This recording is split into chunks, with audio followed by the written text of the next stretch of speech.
Levítico capítulo 23, desde el versículo 22 en adelante. Cuando segaréis la mies de vuestra tierra, no segaréis hasta el último rincón de ella, ni espigarás tu siega, para el pobre y para el extranjero la dejarás. Yo Jehová vuestro Dios. Y habló Jehová a Moisés diciendo: habla a los hijos de Israel y diles: en el mes séptimo, al primero del mes, tendréis día de reposo, una conmemoración al son de trompetas y una santa convocación. Ningún trabajo de siervos haréis, y ofreceréis ofrenda encendida a Jehová. También habló Jehová a Moisés diciendo: a los 10 días de este mes séptimo será el día de expiación.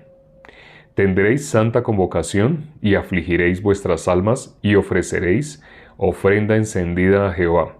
Ningún trabajo haréis en este día, porque es día de expiación para reconciliaros delante de Jehová vuestro Dios. Porque toda persona que no afligiere en este mismo día será cortada de su pueblo. Y cualquier persona que hiciere trabajo alguno en este día, yo destruiré a la tal persona de entre su pueblo. Ningún trabajo haréis, estatuto perpetuo es por vuestras generaciones en donde quiera que habitéis. Día de reposo será a vosotros, y afligiréis vuestras almas, comenzando a los 9 días del mes en la tarde, de tarde a tarde, guardaréis vuestro reposo. Y habló Jehová a Moisés diciendo: habla a los hijos de Israel y diles: a los 15 días de este mes séptimo será la fiesta solemne de los tabernáculos a Jehová por 7 días. El primer día habrá santa convocación, ningún trabajo de siervos haréis. 7 días ofreceréis ofrenda encendida a Jehová, y al octavo día tendréis santa convocación y ofreceréis ofrenda encendida a Jehová. Es fiesta. Ningún trabajo de siervos haréis. Estas son las fiestas solemnes de Jehová, a las que convocaréis santas reuniones para ofrecer ofrenda encendida a Jehová, holocausto y ofrenda, sacrificio y libación para cosa en su tiempo.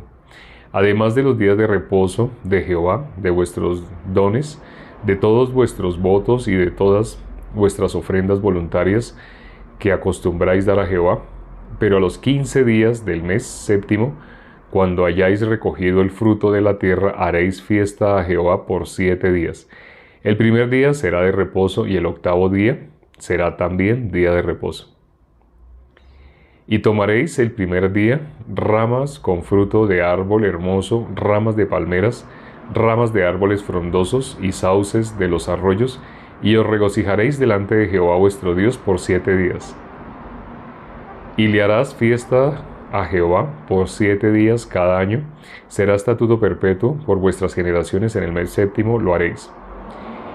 En tabernáculos habitaréis 7 días, todo natural de Israel habitará en tabernáculos, para que sepan vuestros descendientes que en tabernáculos hice yo habitar a los hijos de Israel cuando los saqué de la tierra de Egipto, yo Jehová vuestro Dios. Así habló Moisés a los hijos de Israel sobre las fiestas solemnes de Jehová.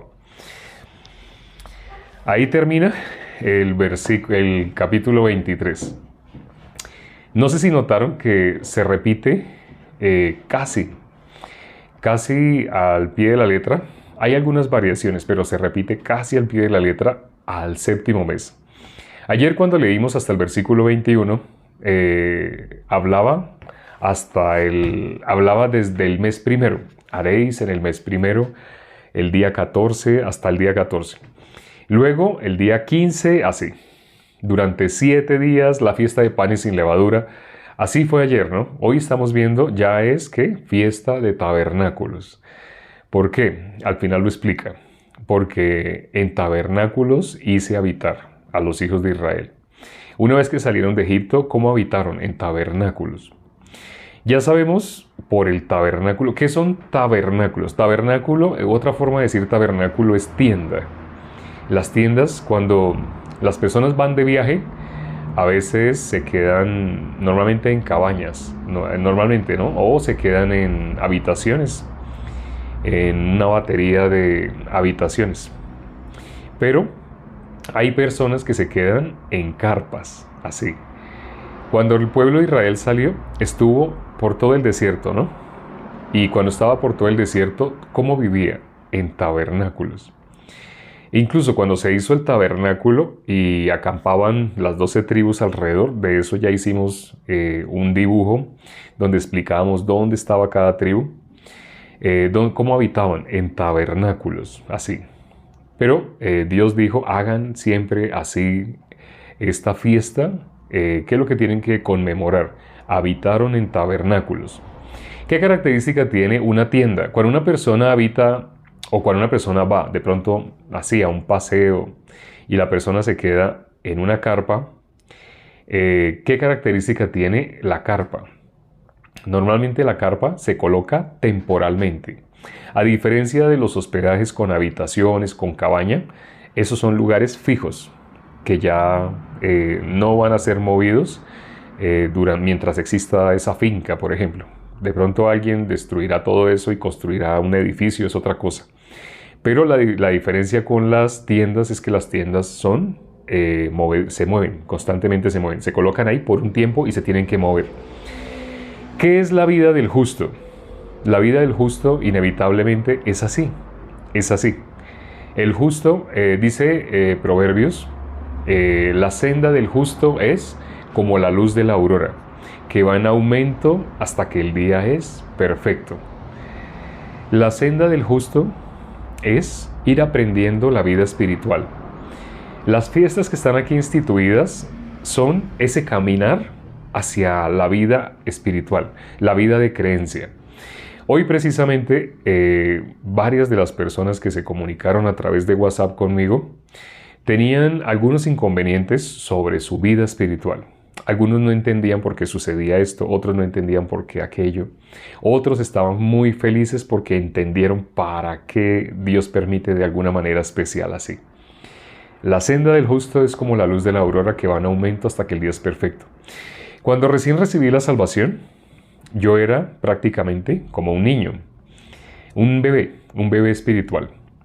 Estaba muy emocionado, estaba muy feliz, pero no conocía muchas cosas y tenía grandes ganas de aprender. Todavía, esas no se paran, no se paran. La diferencia cuando uno lee un libro de literatura convencional a cuando uno lee la Biblia, que no es literatura. Cuando uno lee literatura, uno lee una historia, ¿no? En las historias uno ve cosas interesantes, cosas que le llaman la atención. Acá en el país que yo me encuentro, hay una novela que creo que prácticamente casi todo colombiano habrá leído. Sí. Para quienes no saben, yo habito en ese momento en Colombia. No sé si se darán cuenta que muchas veces me expreso así como me acabo de expresar. Yo habito en este momento en Colombia. ¿Por qué digo habito en ese momento en Colombia? Porque mañana, no sé, el año entrante puedo estar viviendo en Ecuador, puedo estar viviendo en África, puedo estar viviendo en Estados Unidos, en algún otro lugar diferente a Colombia. Esa es la vida del justo. Al principio muchas personas dicen, ay, no me imagino una vida como extranjero. Nuestra ciudadanía, ¿dónde está? ¿Dónde está nuestra ciudadanía? Dice la palabra, nuestra ciudadanía está en el cielo. Las personas normalmente cuando nacimos con una ciudadanía del lugar donde nacimos, ¿cierto? Pero esa ciudadanía de la ciudad donde nacimos es la misma ciudadanía que la Biblia llama para toda persona. Sabemos que Dios no mira lo que mira el hombre. Normalmente nosotros miramos lo que está delante de nuestros ojos. Hay personas que me preguntan, ¿usted de dónde es? Pero cuando ellos me preguntan, ¿usted de dónde es? Ellos quieren saber ¿qué dice mi documento de identidad? Dios permitió que yo naciera en una ciudad y ahí me registraron en esa ciudad que nací, pero era un bebé, todavía era bebé, cuando me llevaron a otra ciudad que queda lejos de la ciudad en la cual yo nací. Allá en esa otra ciudad yo estuve hasta los 3 años. A los 3 años de edad me llevaron a otra ciudad. Me llevaron a Medellín. Cuando recién nací, me llevaron a Buenaventura. Después de 3 años me llevaron a Medellín. Allá en Medellín viví otro tiempo, después estuve en Cúcuta, otra ciudad de Colombia. Luego estuve en otra ciudad, Santa Marta, Barranquilla, Cali, Bucaramanga. Estudié en Bucaramanga, en la universidad en Bucaramanga. Entonces toda mi vida yo no sabía, pero Dios había permitido que yo desarrollara como ese carácter. Dios me estaba preparando para vivir con la ciudadanía en el cielo, no ciudadanía acá en la tierra. Cuando le dicen a una persona, ¿usted de dónde es? Esperan que uno les diga, yo nací en tal lado. Pero bíblicamente una persona es de donde nace o de donde se cría. El hombre, para el hombre, la ciudadanía o la persona es donde nace. Y hay personas que ya no tienen discusiones, no hay nada más que hablar. ¿Usted dónde nació? No, su cédula dice que usted es de Leticia. Bueno, quiere decir que usted es de Leticia. Hay un jugador de fútbol muy famoso acá en Colombia que se llama James. No sé si han oído hablar de él. Resulta que él de nacimiento, él nació en Cúcuta, una ciudad fronteriza con Venezuela, Cúcuta. Pero él fue criado en Tolima, ¿sí? Desde niño a él lo llevaron al Tolima. Y él no conoce nada de Cúcuta, no conoce la comida de Cúcuta, no conoce Cúcuta, no conoce las costumbres de Cúcuta, el acento de los cucuteños, no, porque él fue criado en una cultura totalmente diferente. En alguna ocasión estábamos con alguien hablando sobre este tema y esa persona estaba orgullosa. Era una persona que es de Cúcuta y decía, ay, James también es cucuteño, el gentilicio de las personas que nacen allá en esa ciudad. Pero le dije, no, él es tolimense, así de Tolima. ¿Pero por qué? Porque según la Biblia uno no es de donde nace, uno es de donde se cría. Entonces esa persona, pues yo quería que se enterara, quería aprovechar, cualquier ocasión es importante aprovechar para compartir la palabra. Quería compartirle así, de dónde es bíblicamente una persona. No de donde nace, sino de donde se cría. Por ejemplo, nuestro Señor Jesucristo. Todos saben dónde nació. Todos saben dónde nació nuestro Señor Jesucristo, ¿cierto? Entonces pregunto, para ver dónde nació. ¿Dónde nació nuestro Señor Jesucristo? El gentilicio, espero la respuesta a la pregunta, voy a leer los comentarios. El gentilicio, para quienes no sepan, gentilicio es como se le dice a la persona de algún lugar. Supongo que el gentilicio de las personas que nacen en Buenos Aires es como bonaerense, ¿cierto? Imagino que dirán, ah, tú eres bonaerense. Supongo, ¿no? No sé. Quienes están en Argentina saben.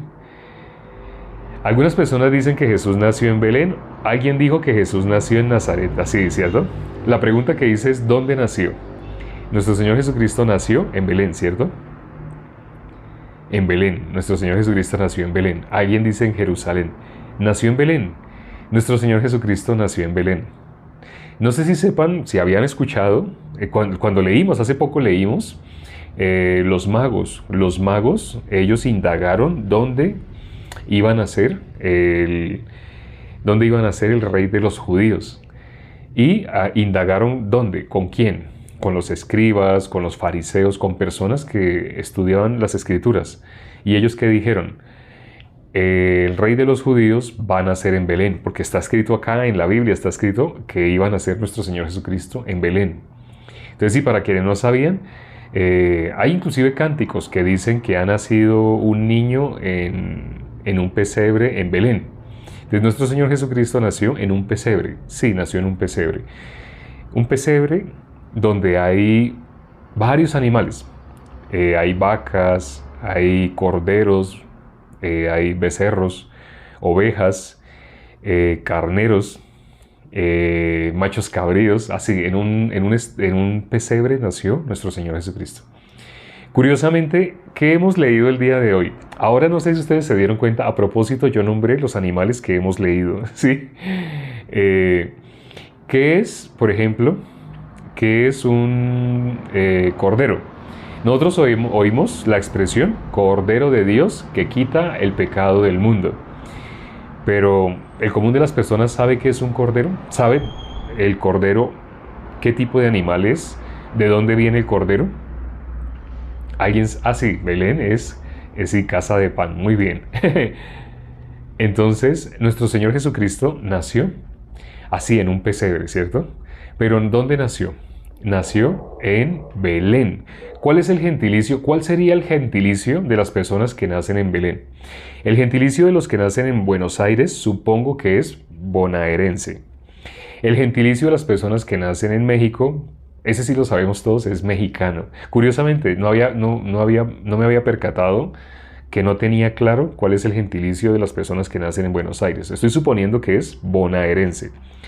Esto para que entren en contexto de qué es gentilicio. El gentilicio valenciano. Bueno, que puede que sea valenciano el gentilicio de los que nacen en Belén. Puede que sea valenciano. Puede que sea belemita. Puede que sea así, beleño. Puede que sea beleño. Valenciano. Eso, valenciano. Entonces, puede que ese sea el gentilicio. Bueno, no lo tenemos claro. Nadie me dijo de Buenos Aires cuál sería. Caraqueño, a los que nacen en Caracas, el gentilicio es caraqueño. Sí, ese sí lo sabía, de Caracas. Entonces el gentilicio es cómo se le llama a las personas que nacen en algún lugar. Nuestro Señor Jesucristo nació en Belén, pero en la Biblia no aparece que Él sea beleño ni valenciano, bonairense. Bonairense. El gentilicio de los que nacen en Buenos Aires, bonairense.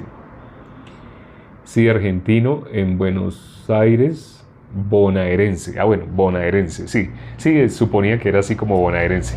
En México, mexicanos. El gentilicio de Belén sería así, como lo han dicho.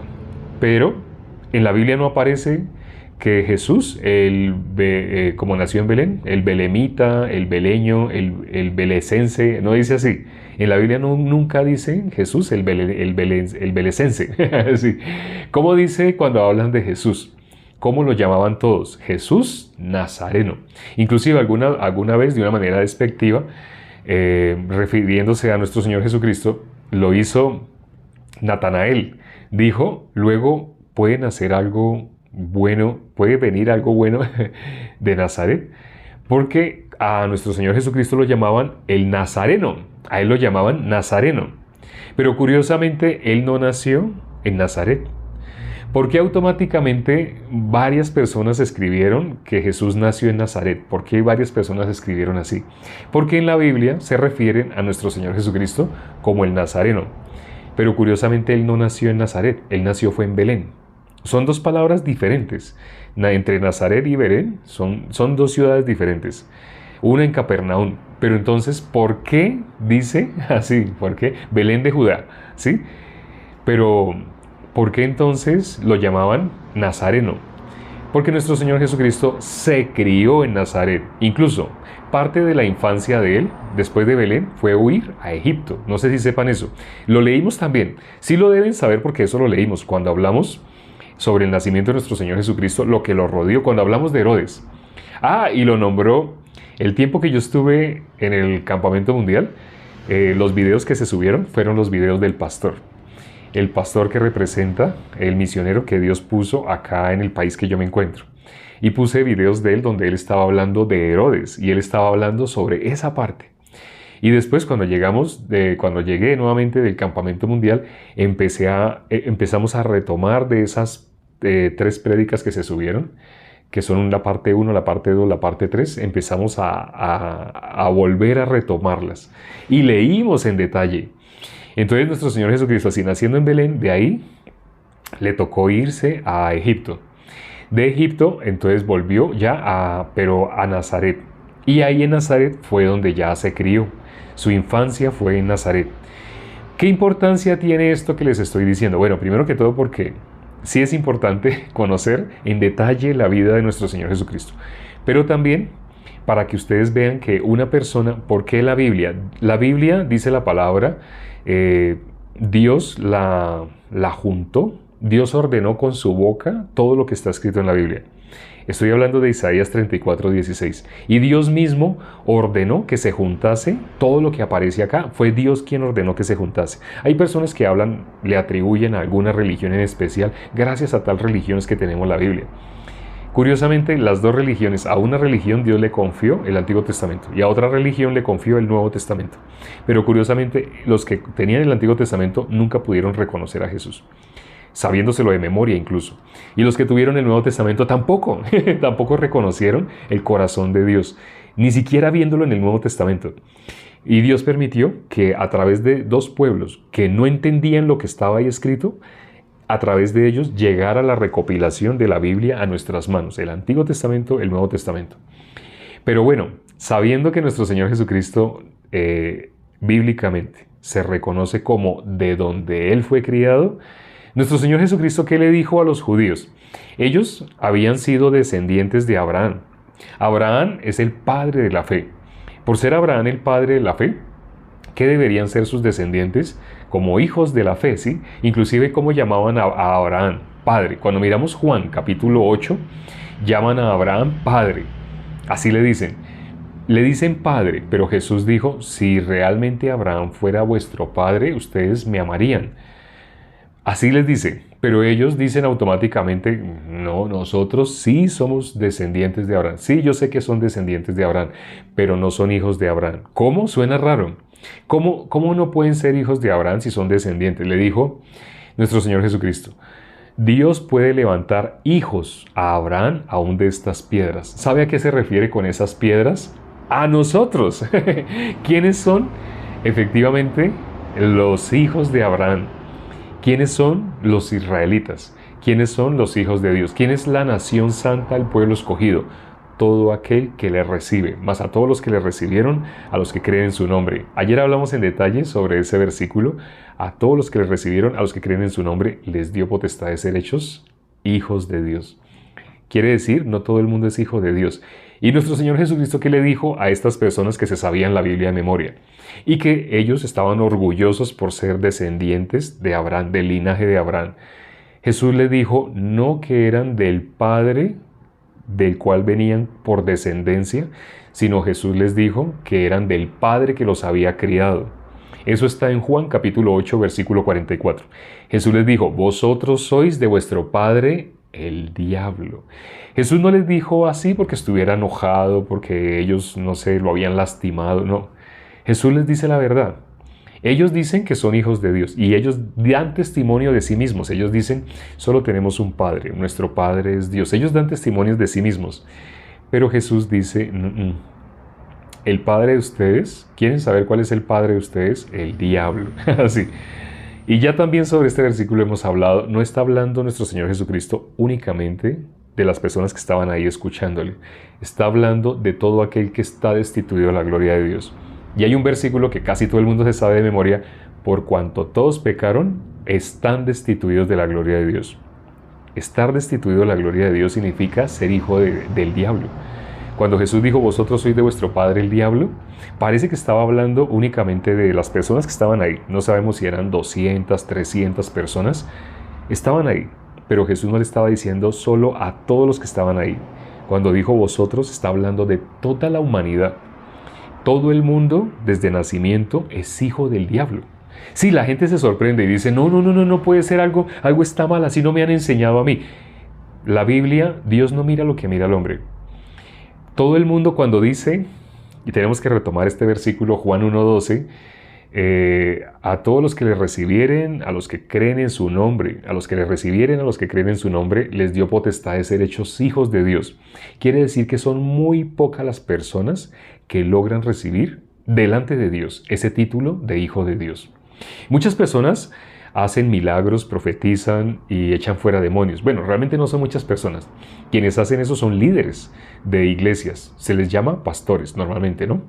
La Biblia dice que a unos instituyó como pastores. Hemos leído en Hebreos capítulo 13, el último capítulo de Hebreos, el versículo 7 y el versículo 17, donde habla de obedeced a vuestros pastores, sujetaos a vuestros pastores. Imitad su fe. Así dice sobre los pastores. Entonces, Dios instituyó a algunos pastores, algunos apóstoles, profetas, así, etcétera, maestros, etcétera, etcétera. De los apóstoles ya hemos hablado, instituyó a 12 y pare de contar. Son 12 nada más. De profetas, dice la palabra, la ley y los profetas fue hasta Juan. Así dice. Sí, algunos instituyó profetas, pero la profecía, toda la profecía, ¿hacia dónde apuntaba? Toda la profecía apuntaba a nuestro Señor Jesucristo. Todas las profecías en quién se cumplieron, en nuestro Señor Jesucristo. Todo lo que está escrito en el Antiguo Testamento, nuestro Señor Jesucristo dijo, era necesario que se cumpliera todo lo que está escrito ahí de mí. Todo apuntaba hacia nuestro Señor Jesucristo. La ley y los profetas eran hasta Juan el Bautista. Así dice, ¿no? Entonces, sí, algunos instituyó profetas, sí, pero hasta Juan el Bautista ahí llegó. Porque la finalidad de la profecía no es de interpretación privada. Y lo dice cuando miramos las epístolas de Pedro, ahí dice claramente que la profecía no es de interpretación privada. No es para que le digan a una persona, hey, Dios me dice que a ti te va a ir bien, Dios me dice que tú vas a tener un buen trabajo. Entonces las personas piensan, después, si realmente le salió un buen trabajo, las personas piensan, ay, el profeta de la iglesia donde yo asisto. Lea la Biblia. Ahí dice la ley de los profetas hasta Juan. ¿Por qué dice así? La ley de los profetas. Porque ahora, ya hablamos de los profetas, de la ley. Porque en la Biblia dice, el fin de la ley es... ¿Sí saben cuál es el fin de la ley? ¿Alguien sabe? ¿Alguien sabe? En la Biblia dice, el fin de la ley es... Hago énfasis en esta expresión, el fin de la ley. Así dice la Biblia. El fin de la ley es... ¿Quién es Cristo? Bien, Jesucristo.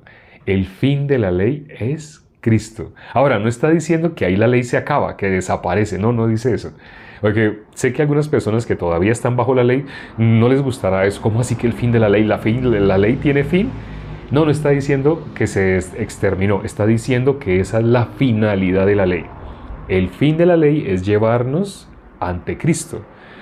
Cuando una persona ya fue llevada ante Cristo, esa persona ya está muerta para la ley. Y lo dice la palabra, lo hemos leído también.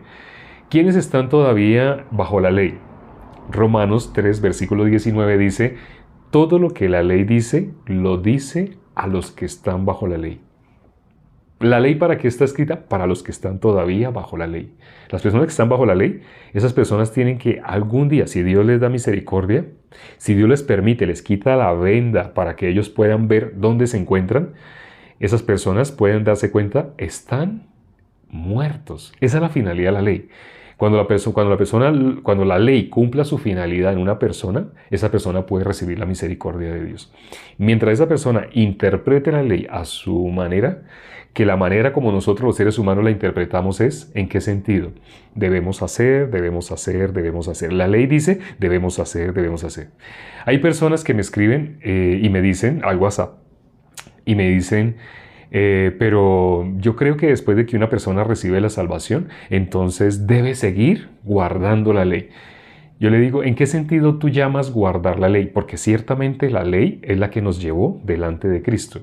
Y cuando uno oye a la persona cómo se expresa, la persona cree que guardar la ley significa hacer, hacer, hacer, hacer. Yo debo hacer.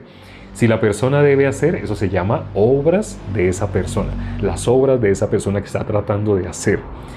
Pero nadie será justificado por medio de obras. Ay, yo no entiendo, ya estoy quedando, así me dicen algunas personas, me estoy confundiendo.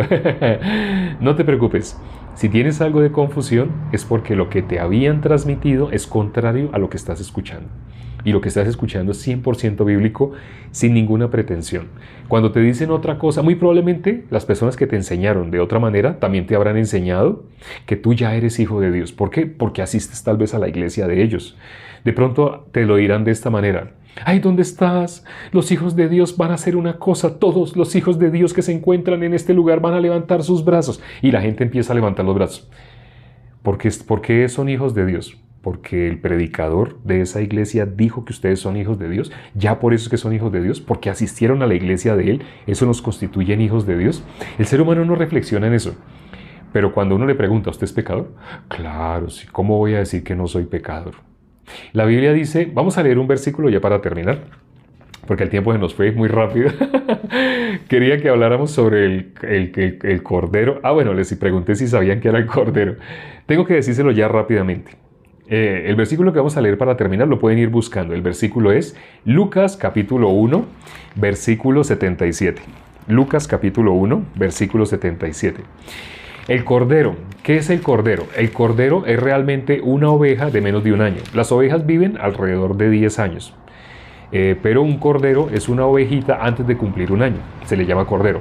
Y ustedes se habrán dado cuenta que hoy leímos algo que se iba a ofrecer era un cordero de un año. Quiere decir, cuando ya llegó al límite en el cual termina su vida de cordero. Nuestro Señor Jesucristo, cuando se cumplió en Él el tiempo en el cual Él tenía que morir por nuestros pecados. En el momento en el que Él cumplió 33 años. Y sabemos por qué 33. Dios determinó en el momento que ya llegó a la edad madura, en ese momento, ahí cumplió ya el propósito al cual fue enviado, que era morir por nuestros pecados. Entonces, ¿qué es? Ya saben que es un cordero, ¿no? Sí. Ahora, ¿qué es el macho cabrío? El macho cabrío, tristemente, lo usan.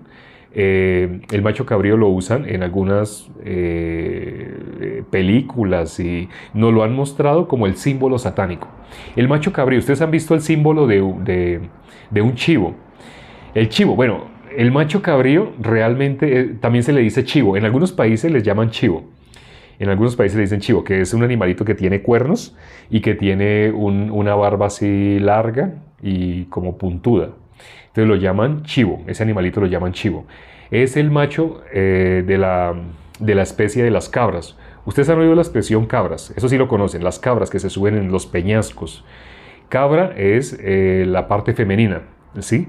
Y macho cabrío es el macho de esa especie, de las cabras. Lamentablemente han distorsionado todo. Las personas cuando ven, si yo coloco aquí la foto de un macho cabrío, algunos dicen, hay un símbolo satánico. No, eso no es satánico. Satánico es creer en tus pensamientos. Satanismo, el satanismo puro, bíblicamente el satanismo puro es confiar en ti mismo. Eso, lo contrario a lo que dijo nuestro Señor Jesucristo. Vamos a leer el versículo que les dije. Vamos a leer Lucas, capítulo 1, 77, ya para finalizar. Dice, para dar conocimiento de salvación a su pueblo, para perdón de sus pecados. ¿Para qué? ¿Qué es la salvación? Para dar conocimiento de salvación. Para que una persona sea salva hay algo que tiene que conocer. Ya algunos saben qué es el Evangelio. Para dar conocimiento de salvación. ¿Ese conocimiento de salvación qué es? El Evangelio. Ahora, dice para dar conocimiento de salvación para perdón de sus pecados. ¿La salvación qué es? La salvación va unida a algo. Perdón de los pecados. Una persona no puede decir, ¿usted es salvo? Sí, claro, yo soy salvo. Yo llevo tantos años yendo a la iglesia. Espere, ¿usted me dice que usted es salvo porque está yendo a una iglesia? Pues sí. Bueno, entonces le voy a hacer una pregunta más interesante. ¿Usted es pecador? Claro. ¿Quién no? Por supuesto, lógico, obvio, todos somos pecadores. A esa persona le pregunta a uno, bueno, ya que usted es salvo, pero a la vez usted es pecador, lea Lucas 1:77. Ahí habla de la salvación y del perdón de pecados. Para que una persona pueda decir que es salva, esa persona tiene que haber sido perdonado sus pecados. Mientras una persona, sus pecados no hayan sido perdonados, esa persona no es salva. Delante de Dios no es salva. Hay dos cosas que son indisolubles, no se pueden separar. Salvación y perdón de pecados, no se pueden separar. Cuando una persona nombra la palabra salvación, quiere decir que fue perdonado sus pecados. Si no, esa persona no es salva. Sé que esto no lo enseñan, pero es bíblico. Los libros de teología no explican esto, no enseñan esto. Bueno, a menos que lean libros de Spurgeon. Sí, los libros de Spurgeon, él es salvo. Spurgeon es justo. Y tienen libros y cassettes. Ustedes pueden escribir ahorita mismo en YouTube, escriben cualquier prédica de Charles Spurgeon. Y hay prédicas que un locutor narra. Lee el libro de Spurgeon, las lee. Entonces ustedes pueden auditivamente recibir una predicación de Spurgeon. Un justo que hubo hace ciento y pico de años, 150 años más o menos, estaba Spurgeon, justo, salvo. Entonces ustedes escuchan a él, escuchan teología verdadera. ¿Sí? Bueno, vamos a orar ya para terminar. Padre, gracias por este tiempo que nos has permitido para considerar tu palabra. Gracias por las personas que se han conectado el día de hoy. Gracias porque nos has permitido solucionar así muchos problemas para poder transmitir. Antes estábamos empezando muy tarde. Duramos así unos 12 días aproximadamente con muchos conflictos porque estábamos tratando de fusionar tecnologías que es difícil manejar para una sola persona y menos si la persona que los está manejando es el expositor. Permite, Padre, que haya más hermanos que tengan conocimiento de estas tecnologías para que puedan trabajar en producción, para que podamos transmitir a más personas, así como hemos podido recibir el Evangelio a través de una plataforma. es importante que a través de muchas otras plataformas el Evangelio sea anunciado. Pero la única forma de que pueda ser anunciado sí se necesita. Una sola persona no lo puede hacer. Primero que todo porque no es una persona la que lo hace, sino eres tú. Tú pones el corazón, pero las palabras que dan la salvación son las palabras que salen de ti. Lo único bueno que hay es lo que sale de ti, no lo que sale del hombre. Lo que sale del hombre contamina al hombre, hace que se enojen, que peleen, que discutan. Pero la palabra de Dios, quien se enoja con la palabra de Dios, simplemente es porque es enemigo de Dios. Ya no se están enojando contra una persona, sino contra Dios. Permite, Padre, que todos los que escucharon el día de hoy, este en vivo, los que participaron, reciban la salvación. Te lo pido y hemos orado en el nombre de nuestro Señor Jesucristo. Amén. Gracias, hermanos, amigos, invitados y quienes nos visitan. Nuestra cita mañana es a la misma hora. Mi reloj marca que son las 38, ya van a ser las 39. Es decir, hace 39 minutos comenzamos, cuando la hora era en punto. Nos vemos mañana a la misma hora. Chao.